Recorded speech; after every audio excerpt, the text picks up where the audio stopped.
వింజమూరు మండలంలో 14-15 ఏళ్ల బాలికలకు హెచ్పివి టీకా కార్యక్రమం నిర్వహించబడింది.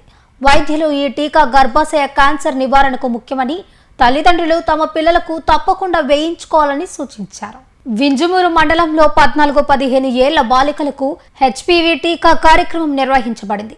వైద్యులు ఈ టీకా గర్భాశయ క్యాన్సర్ నివారణకు ముఖ్యమని తల్లిదండ్రులు తమ పిల్లలకు తప్పకుండా వేయించుకోవాలని సూచించారు.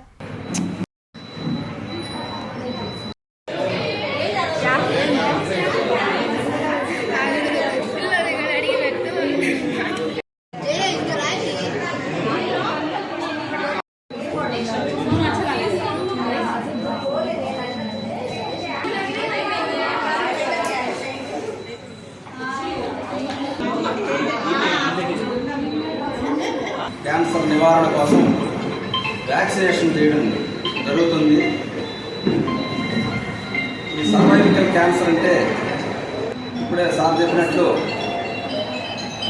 ఆడబిడ్డలకి వాళ్ళు పెద్ద మనుషులు అయిన తర్వాత, పెళ్ళిళ్ళు అయిన తర్వాత, బిడ్డలు పుట్టిన తర్వాత ఆ గర్భాశయ ముఖద్వారం దగ్గర వచ్చే క్యాన్సరు సర్వైకల్ క్యాన్సర్ అంటే ఆ క్యాన్సరు నివారణ కోసం ఇప్పుడు 14 సంవత్సరాల నుండి 15 సంవత్సరాల లోపల ఉన్నటువంటి బిడ్డలందరికీ ఉచితంగా మన కేంద్ర ప్రభుత్వం, రాష్ట్ర ప్రభుత్వం సంయుక్తంగా ఈ కార్యక్రమం నిర్వహిస్తుంది.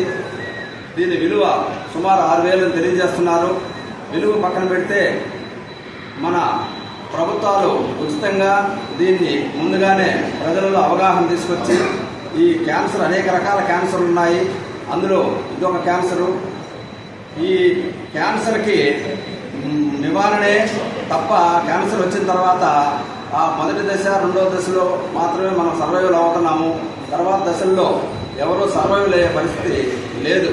కాబట్టి అసలు క్యాన్సర్ రాకుండానే నివారణ కోసం ఒక రకమైన క్యాన్సర్కి, ఈ సర్వైవల్ క్యాన్సర్కి మన ప్రభుత్వాలు వ్యాక్సినేషన్ కనుగొనడం జరిగింది. అనేక వ్యాధులన్నిటికీ కూడా రాబోయే రోజుల్లో ఈ వ్యాక్సినేషనే ప్రథమవుద్ది. ఈరోజు మనం గత 21-22 సంవత్సరాలలో చూస్తే మనం చాలామంది ప్రపంచవ్యాప్తంగా కొన్ని లక్షల మంది కరోనా ద్వారా చనిపోయినటువంటి పరిస్థితి. 2 సంవత్సరాలు ప్రభుత్వాలు పోరాటం చేసి ఆ క్యాన్సర్కి, ఆ కరోనా నివారణ కోసం వ్యాక్సినేషన్ తీసుకున్న తర్వాత అది నివారణ అయినట్లే ఇప్పుడు కూడా ఈ క్యాన్సర్ మీద ప్రభుత్వాలు దృష్టి పెట్టున్నాయి. కాబట్టి అందరూ కూడా అపోహలకు పోకుండా మీ బిడ్డలందరినీ తల్లిదండ్రులతో తీసుకొని వచ్చి ఈ వ్యాక్సినేషన్ని వేయించి తగిన జాగ్రత్తలు తీసుకొని వాళ్ళకు ముందుగా రాబోయే ఈ క్యాన్సర్ నివారణ కోసం చర్యలు తీసుకుంటారని కోరుకుంటూ, ఇవాళ నేను రావడానికి మీకు చెప్పడానికి ఉద్దేశం ఏంటంటే హెచ్పివి వ్యాక్సిన్ గురించి నేను మీకు చెప్పాలనుకుంటున్నాను. హెచ్పివి వ్యాక్సిన్ అనేది హ్యూమన్ ప్యాపిలోమా వైరస్ కి సంబంధించిన వ్యాక్సిన్. ఇది మనకు ఓన్లీ సర్వైకల్ క్యాన్సరే కాదు, యానల్ క్యాన్సర్, ఓరోఫెరింజియల్ క్యాన్సర్, ఇట్లా ఇంకా 4-5 రకాల క్యాన్సర్ల నుంచి మనకు ప్రొటెక్ట్ చేస్తుంది. ఈ క్యాన్సర్ అనేవి ఓన్లీ ఆడవాళ్ళకే కాదు, మగవాళ్ళకు కూడా వచ్చే అవకాశం ఉంది.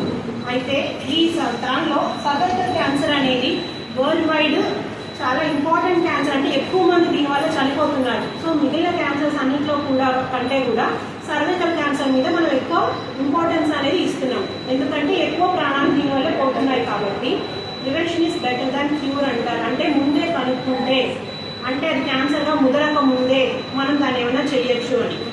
అయితే అది ముందే కనుక్కోవడానికంటే కూడా ఇప్పుడు మనం ఏం చేస్తున్నాం, అసలు దాన్ని రాకుండానే దాన్ని ప్రివెంట్ చేయడానికి వ్యాక్సిన్ కనుక్కున్నారు. ఈ హెచ్పివి వ్యాక్సిన్ అనేది యాక్చువల్గా గవర్నమెంట్ వాళ్ళు 9 to 15 years వాళ్ళ కోసం స్టార్ట్ చేస్తారు. ప్రోటోకాల్ అయితే 9 to 15 years both boys and girls, అమ్మాయిలకి అబ్బాయిలకి ఇద్దరికి వేయాలి.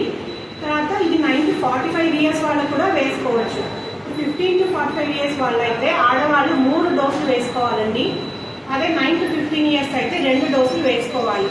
అయితే ఇది మనకు కొంచెం కష్టం, అంటే ఇంతమందిని ఇన్ని డోసులు కవర్ చేయడం కష్టం కాబట్టి కనీసం 1 డోస్ వేస్తే దానికి 90% ఎఫికసీ ఉంటుంది. సో అందుకని కనీసం 90% ఎఫికసీ అయినా ఇవ్వాలని కనీసం సింగిల్ డోస్ వేస్తున్నారు. దానిలో ఎక్కువ బాధపడేది ఎవరు, సర్వైకల్ క్యాన్సర్తో అమ్మాయిలే. కాబట్టి మన మెయిన్ కాన్సెప్ట్ ఎవరు ఇప్పుడు 9 to 14 years అమ్మాయిలు. అది ఎలాగంటే 15 years రాకముందే వేసుకోవాలి, కనీసం సింగిల్ డోస్ వ్యాక్సిన్ వేసుకోవాలి. ఈ వ్యాక్సిన్ వల్ల సైడ్ ఎఫెక్ట్స్ చాలా తక్కువ. ఇప్పటిదాకైతే ఏం రిపోర్ట్ అవ్వలేదు. దయచేసి భయపడకుండా అందరూ ముందుకు వచ్చి ఈ వ్యాక్సిన్ని ఉపయోగించుకోండి. మీ చుట్టుపక్కల వాళ్ళు ఎవరైనా రిజిస్టర్ అవ్వకుండా ఉంటే కూడా వచ్చి వేసుకోండి. ఎందుకంటే ముందు జాగ్రత్త అనేది చాలా అవసరం. అది క్యాన్సర్ వచ్చి ముదిరిపోయి ప్రాణాలు కోల్పోయేదానికంటే కూడా జాగ్రత్తలు తీసుకుంటే ఒక ప్రాణాన్ని మనం కాపాడిన వాళ్ళు అవుతాం. మీకు తెలిసిన విషయాన్ని మీ స్కూల్లో పిల్లలు, మీ ఫ్రెండ్స్ అందరికీ చెప్పండి. ఎవరైనా మిస్ అయి ఉంటే తీసుకురండి. మీ పేరెంట్స్కి చెప్పండి.